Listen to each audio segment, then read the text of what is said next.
Bom dia, Palavras de Graça, terça-feira, 9 de novembro de 2021. Sou o pastor Josué Melo Salgado, da Igreja Batista da Graça em Brasília. Por que sofrer antes do tempo? Êxodo capítulo 14, versículos 9 a 12.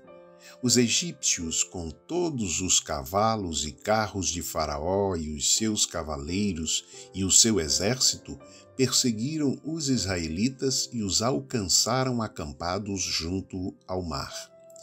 Quando Faraó se aproximava, os filhos de Israel levantaram os olhos e eis que os egípcios marchavam atrás deles, pelo que tiveram muito medo e clamaram ao Senhor. E disseram a Moisés: Foi porque não havia sepulcros no Egito que de lá nos tiraste para morrermos neste deserto? Por que nos fizeste isto, tirando-nos do Egito? Não é isto o que te dissemos no Egito: deixa-nos que sirvamos aos egípcios? Pois melhor nos fora servir aos egípcios do que morrermos no deserto. Diante da aproximação de Faraó e o seu exército, os filhos de Israel tiveram medo e clamaram ao Senhor.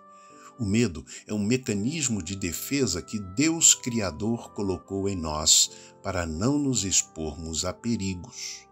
A criança, com medo de um choque que já tomou, não coloca mais o dedo na tomada elétrica.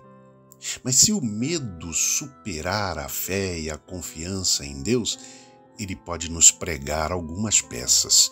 Com medo, os israelitas acusaram injustamente a Moisés de fazer um plano sórdido de matá-los no deserto. Com medo, os israelitas tiraram conclusões precipitadas sobre os egípcios. Afinal, para que matar mais de 600.000 pessoas, ao invés de levá-las de volta para servirem como escravos como outrora? Com medo, os israelitas se esqueceram das 10 pragas e o agir de Deus que os libertou da escravidão do Egito com uma forte mão. Com medo, os israelitas anteciparam a morte e assim concluíram: melhor nos fora servir aos egípcios do que morrermos no deserto.